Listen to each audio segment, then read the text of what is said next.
Salah satu dampak dari pandemi COVID-19 adalah dunia pendidikan Indonesia, tak terkecuali di wilayah Kabupaten Magetan. Para siswa mulai dari SD sampai dengan SMA atau SMK harus belajar di rumah. Bahkan, ujian nasional tahun 2020 ditiadakan karena pandemi ini. Pemerintah menerapkan kebijakan belajar di rumah selama masa pandemi Corona atau COVID-19 belum berakhir. Kegiatan belajar mengajar dialihkan sistem daring. Kepala Dinas Pendidikan Kepemudaan dan Olahraga Kabupaten Magetan, Dr. Andes Suwata MSI saat ditemui di kantornya pada hari Senin, 11 Mei 2020 mengatakan, walaupun dalam kondisi prihatin karena pandemi COVID-19, agar tetap semangat dan belajar walaupun tetap di rumah.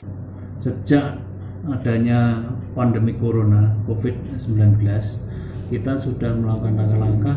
Pertama, langkah yang kita lakukan tetap berpedoman pada ketentuan di atasnya. Kita itu kan diatur sesuatunya, regulasinya oleh Kementerian Pendidikan, yang urusan pendidikan. Jadi, pertama terkait dengan kebijakan belajar dari rumah. Kebijakan belajar dari rumah itu kita sudah 3 kali perpanjangan. Pertama, mulai dari 16 Maret sampai 29 Maret, kemudian diperpanjang sampai dengan 21 April, kemudian yang terakhir diperpanjang sampai dengan tanggal 1 Juni, sehingga aktifnya nanti rencana terakhir itu 2 Juni, dan nanti kita sesuaikan dengan perkembangannya bagaimana. Itu terkait belajar dari rumah dari sisi fisiknya.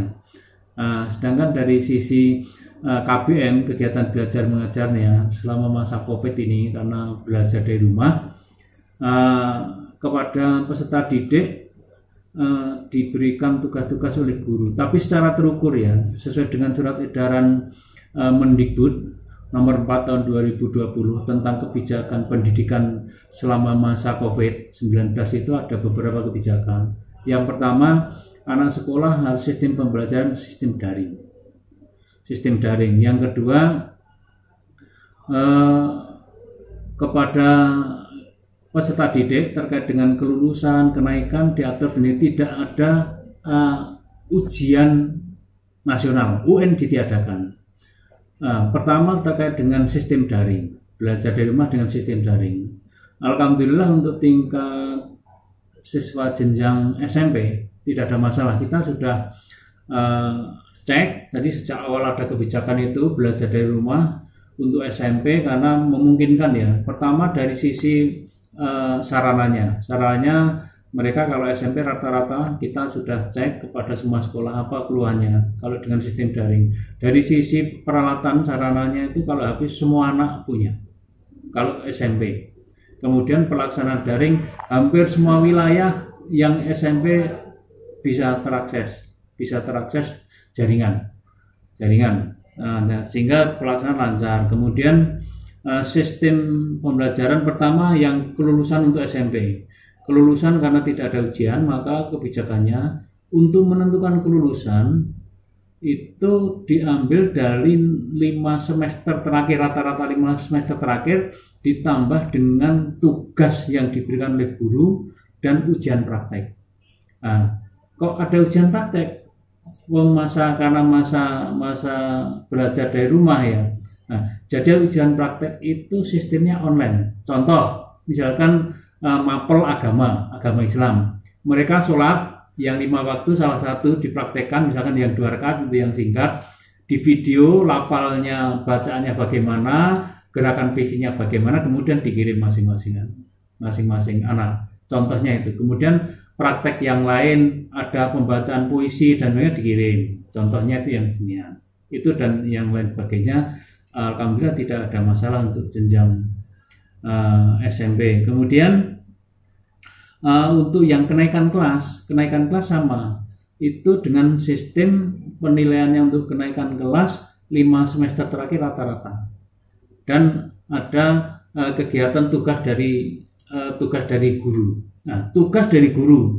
Awal-awal kebijakan sistem belajar dari rumah jadi masalah. Pertama masalahnya apa? Anak ini stres, karena apa? Guru itu semua memberikan tugas. Kalau di SMP itu kan mapel modelnya. Jadi anak itu menerima dari seluruh guru yang mata pelajaran. Beda kalau SD itu kan guru kelas. Jadi gurunya hanya satu. satu kelas gurunya satu. Tapi kalau SMP satu kelas satu anak gurunya bisa 15, sehingga mata pelajarannya kan 15. Nah, semua akhirnya kita atur. Keluhannya terlalu banyak tugas. Awalnya memang ya ini karena baru pertama tuh kondisi kayak gini dilakukan, sehingga maksud guru itu awal-awal itu anak itu jangan sampai keluar dengan cara dikasih banyak. Ternyata baru 1 minggu jalan kita evaluasi, kemudian saya sampaikan bahwa pemberian tugas itu harus secara terukur dan ada ketentuan dari Mendikbud di dalam rangka memberikan tugas dan sebagainya, mengukur tingkat kelulusan, kenaikan kelas itu tidak harus sesuai dengan standar kurikulum yang ada. Tidak harus tercapai sesuai kurikulum. Karena kalau saya kurikulum kan harus rinci, tapi kurikulum itu manakala kan ada tulis, bukan daring.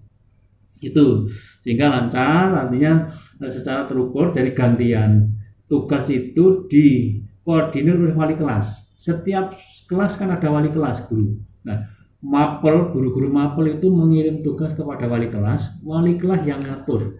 Jadi setiap hari anak itu dapat tugas berapa itu diukur oleh wali kelas. Nah, setelah itu berjalan, alhamdulillah. Gantian sekarang orang tuanya juga komplain, merasakan ini kondisi ini. Makanya sekarang ada istilah kalau apa itu kata-kata bijaknya Pak Kiai Dewantoro itu kan semua orang jadi guru, rumah jadi sekolah. Nah, sekarang orang tua itu merasakan jadi guru pusing juga. Biasanya urusan sekolah kan diserahkan kepada sekolah, kepada guru, didikin anakku lah. Nah sekarang harus dididik anak, merasakan itulah beratnya. Nah yaitu kan plus minusnya. Nah, dari sisi pembelajaran memang tidak maksimal. Karena tujuan pendidikan itu bukan semata-mata mencari ilmu saja. Tapi ketika anak sekolah itu kan bisa dia beri pelajaran karakternya bagaimana, hubungan kelompoknya dengan teman-temannya bagaimana, jiwa sosialnya bagaimana, keagamannya secara diukur bagaimana, praktek-praktek di sekolah guru langsung bisa diketahui tingkah lakunya bagaimana. Ini yang mungkin ya tidak bisa diatur secara 100% ya. Karena ya tapi ini kan semua kan kondisi. Nah, itu kemudian yang SD yang jadi masalah ya bukan masalah tapi ini kan semua sama ya. SD itu dari sisi sistem daring itu kalau peralatan anak SD yang jelas banyak yang tidak punya. Kalau yang kelas 4, 5, 6 hampir sudah banyak yang pegang HP, sekalipun ketika sekolah tidak bawa, tapi ketika di rumah dia semua megang HP. Jangankan kalau kelas yang kelas 1 aja di rumah pegangnya HP. Tapi kan ketika untuk daring kan dia belum mampu. Yang kelas bawah kan 1, 2, 3 itu. Kita memanfaatkan paguyuban kelas. Paguyuban kelas itu adalah wali murid, biasanya ibu-ibu. Setiap sekolah itu pasti ada paguyuban kelas. Paguyuban kelas itu ada koordinatornya. Nah, sehingga ketika guru memberikan tugas kepada peserta didik yang di SD itu dilibatkan paguyuban kelas WA-nya. Nah, paguyuban kelas ini menyebar kepada anggotanya di masing-masing kelas 1, 2, 3, 4, 5, 6. Yang sama sekali tidak bisa dijangkau dengan sistem elektronik, daring, tidak bisa karena kondisi jaringan dan sebagainya. Kita perintahkan para guru ngecek kepada kelompok-kelompok. Saya suruh membuat ada kelompok anak di beberapa titik di desa itu.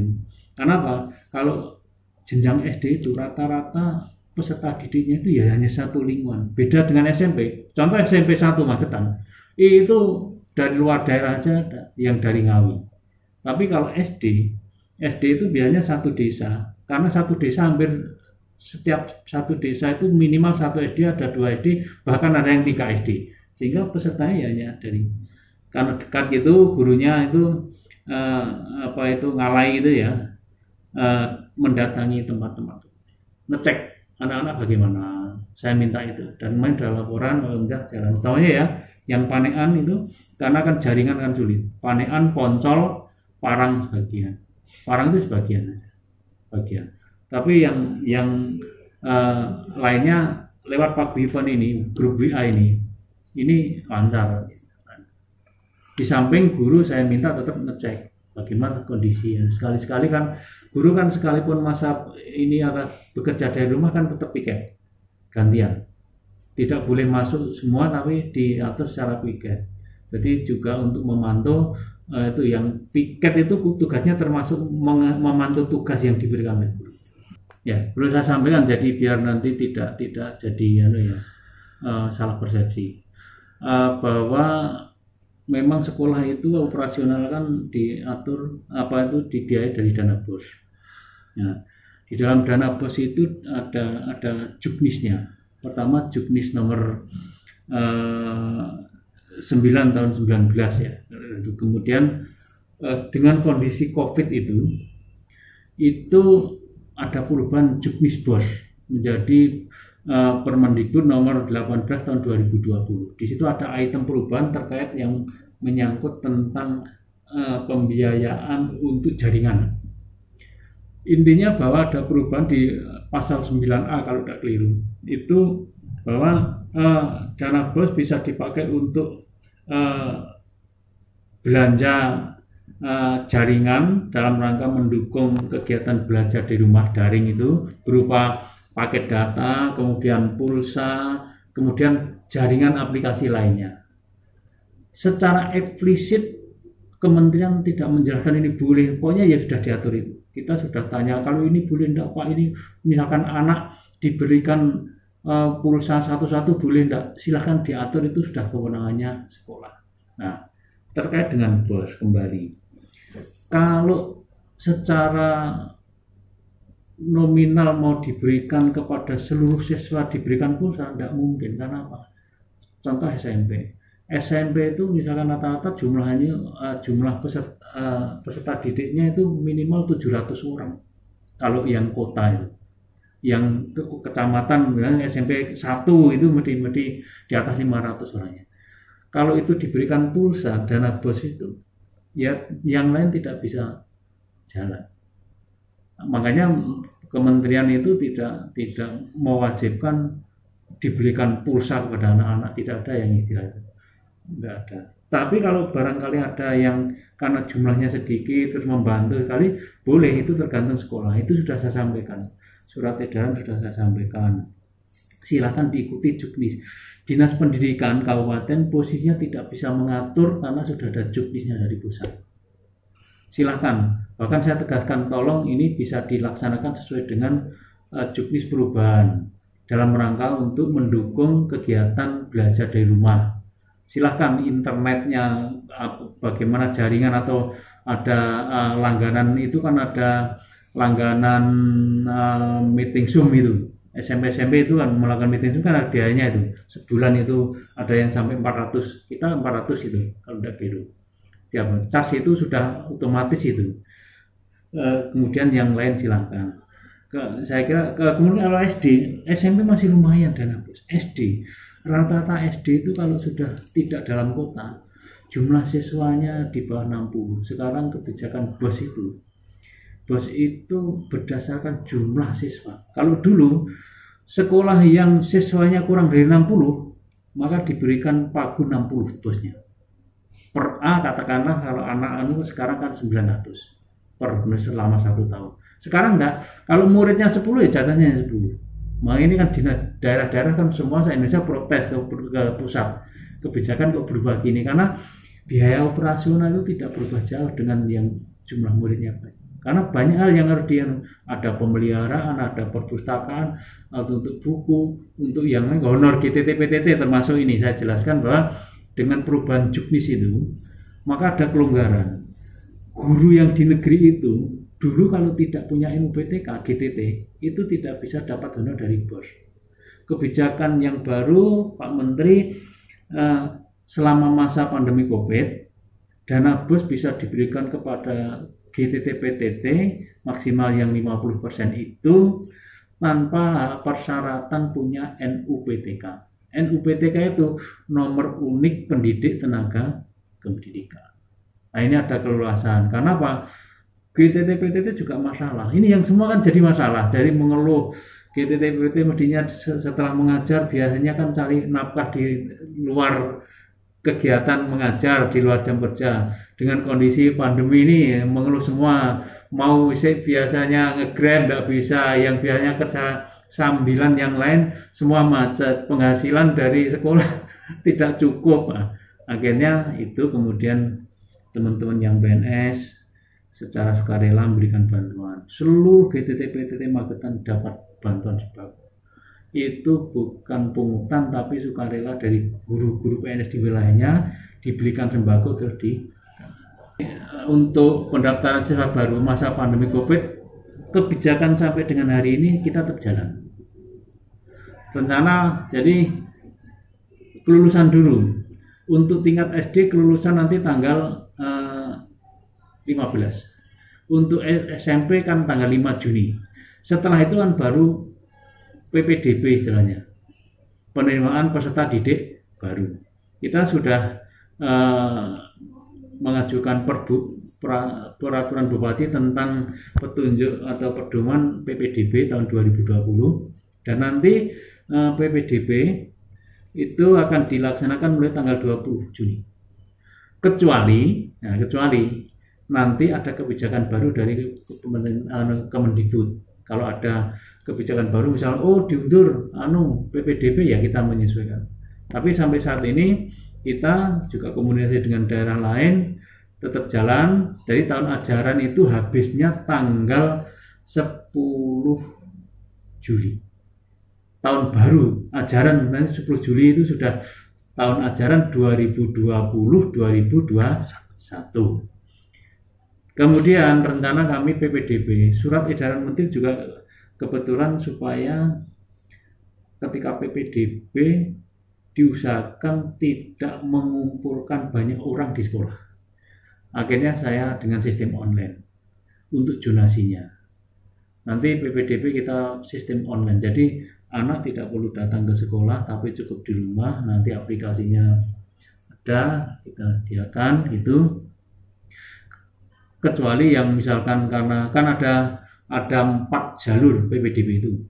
Pertama zonasi, kedua afirmasi. Afirmasi itu mengakomodir orang tua yang tidak mampu, orang afirmasi.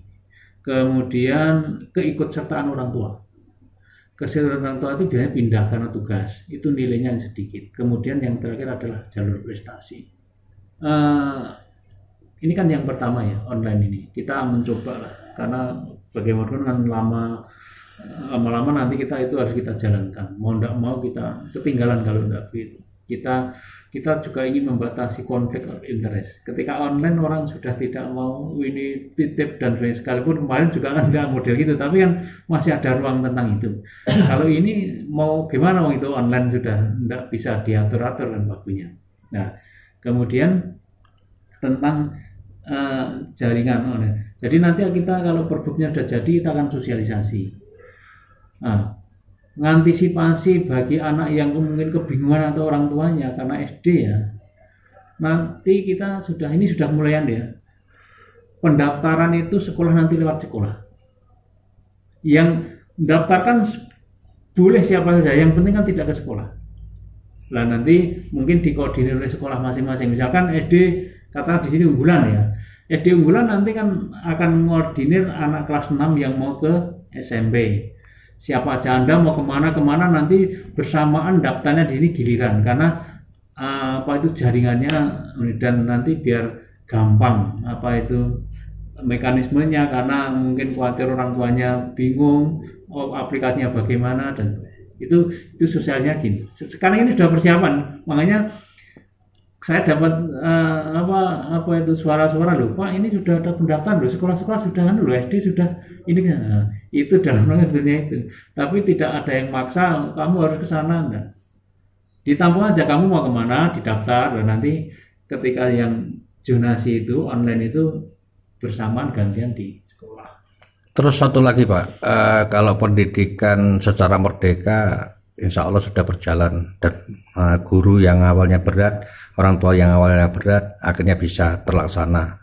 Nah terus kalau untuk pendidikan karakter itu kan mestinya harus ada pertemuan Pak, Nah, itu gimana tuh solusinya? Ya ini, saat ini kondisi itu kan yang jelas yang terkurangi kan itu. Tadi saya sampaikan di depan bahwa belajar sekolah itu tidak hanya semata-mata mencari ilmunya saja, tapi kan sebetulnya kan kita lebih menekankan, apalagi Pak Bupati ini menekankan sekarang itu pendidikan karakter yang penting. Karakternya harus bagus. Nah, ini yang masa pandemi mungkin belum maksimal. Karena mari hanya himbauan saja pertama, yang kedua diserahkan kepada orang tua jadi guru sekarang. Nah, ke depan kita sudah kita setting ya, pendidikan karakter di Magetan itu diutamakan. Makanya sekarang bagian untuk menunjang itu di SD, di TK, di SD itu ada tambahan muatan lokal pelajaran bahasa Jawa.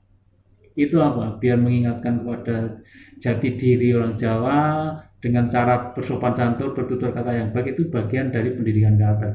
Sekalipun hanya sekian persen dari yang 100% katakanlah. Nah, nanti pendidikan karakter ini kan seperti SMP, beberapa SMP 1 yang rujukan-rujukan itu sekarang sudah mengembangkan rasa toleransi itu jadi sekolah kebinekaan. Makanya kita awali dengan itu kan tidak terasa, mungkin orang umum tidak tahu secara persis. Kegiatan setiap tanggal 17 sebenarnya parade senja itu aja bagian dari itu. Bagian dari cara mendidik karakter anak-anak. Cinta tanah air, kebangsaan, perbedaan, bineka. Kenapa? Mengkhawatirkan kalau kita kelihatannya itu sekarang itu ada yang minoritas, ada yang mayoritas. Sekolah seakan-akan digiring ke atau tertentu, itu kan kita ingin mengurai itu. Tidak boleh di sekolah, semua harus sama. Kalau dari jumlah mungkin boleh berbeda ya, mayoritasnya, tapi dari sisi muatan pembelajaran tetap kita standarnya tidak boleh. Kalau karena ini mayoritas terus ini diutamakan. Makanya kita membentuk sekolah-sekolah kebinekaan. Makanya di SMP 1 kalau lihat di plang itu kebinekaan, saling menghargai yang lain. Perbedaan itu adalah biasa saja. Memang ya Bhinneka Tunggal Ika gitu.